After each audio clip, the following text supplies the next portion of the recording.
আজকের রেসিপি রুই মাছের বাটি চচ্চড়ি।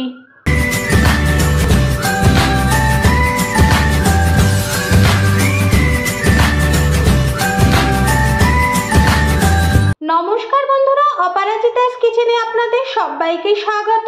আশা করি আপনারা সবাই ভালো আছেন। আজ আমি রুই মাছের বাটি চচ্চড়ি বানাবো। কিভাবে খুব সহজে আর খুব তাড়াতাড়ি আর টেস্টিভাবে এই বাটি চচ্চড়িটা বানানো যায় সেটা দেখে নিন। রুই মাছের বাটি চচ্চড়ি বানানোর জন্য আমি এখানে রুই মাছ নিয়েছি। এই রুই মাছটাকে কিন্তু আমি ভালো করে ধুয়ে পরিষ্কার করে নিয়েছি। এবার এর মধ্যে আমি দুটো পেঁয়াজকে কুচি করে রেখেছি, সেই পেঁয়াজ কুচিগুলো দিয়ে দিলাম। একটা মিডিয়াম সাইজের টমেটোকে কুচি করে নিয়েছি, সেটা দিয়ে দিলাম। এখানে আমি দুটো কাঁচা লঙ্কাকে কুচি করে নিয়েছি, সেটা দিয়ে দিলাম। এখানে আমি 7-8টা রসুনের কোয়াকে কুচি করে নিয়েছি, সেটা দিয়ে দিলাম। এখানে আমি 1 চামচ আদাকে কুচি করে নিয়েছি, সেটা দিয়ে দিলাম। এবার স্বাদ অনুযায়ী লবণ দিয়ে দেব। 1 চামচ হলুদ গুঁড়ো দেব। 1 চামচ ধনে গুঁড়ো দেব। 1 চামচ জিরে গুঁড়ো দেব। 1/2 চামচ শুকনো লঙ্কার গুঁড়ো দিলাম।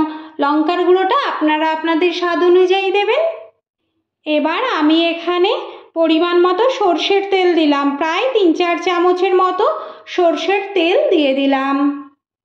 এবার সবগুলো একসঙ্গে মেখে নেব সুন্দর করে।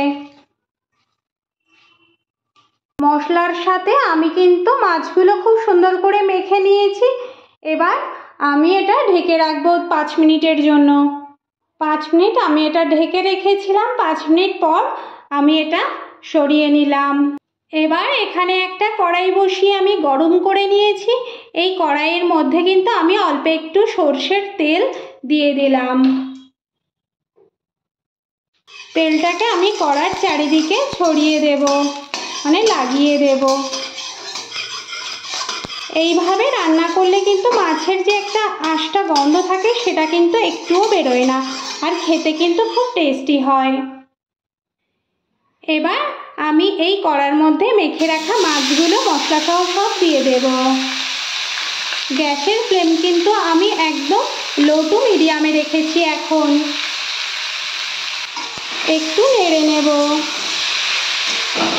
এবার গ্যাসের ফ্লেম হাইতে দিয়ে আমি প্রায় মিনিট খানেক মতন একটু নেড়ে নেব। এবার জল দিয়ে দেব এর মধ্যে। আমি যে বাটিটা ধুয়েই অল্প একটু জল দিয়ে দেব। গ্যাসের ফ্লেম আমি মিডিয়াম টু হাইতে রেখে এবার ঢেকে দিয়ে 10 মিনিট ফুটিয়ে নেব। আর মাঝে মাঝে একটু কিন্তু নেড়ে দেব যে মাছগুলো কেমন হয়েছে, একটু মাছগুলো উল্টে দেব। 5 মিনিট পর আমি কিন্তু মাছগুলোকে একটু উল্টে দেব। আমার এই রেসিপিটা যদি আপনাদের ভালো লাগে তাহলে বাড়িতে অবশ্যই একবার ট্রাই করবেন, আর কেমন হয়েছে সেটা অবশ্যই একবার বলবেন। আমি কিন্তু সমস্ত মাছগুলোকে এভাবে একটু উল্টে দিলাম যাতে দুটো সাইডই খুব সুন্দরভাবে সিদ্ধ হয়ে যায়। এবার আমি ঢেকে দিয়ে আবারও 5 মিনিট ফুটিয়ে নেব।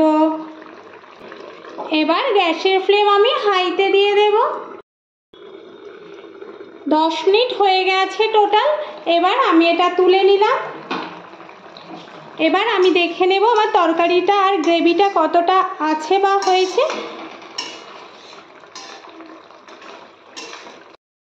আমার এই রুই মাছের বাটি চচ্চড়িটা কিন্তু প্রায় হয়ে এসেছে।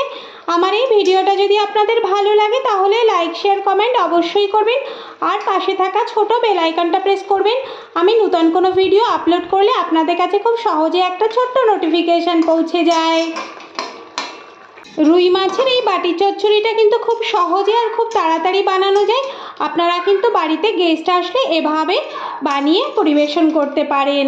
এটা কিন্তু গরম ভাতের সঙ্গে খেতে খুব সুন্দর আর খুব দারুণ লাগে। আপনারা অবশ্যই একবার ট্রাই করে দেখতে পারেন।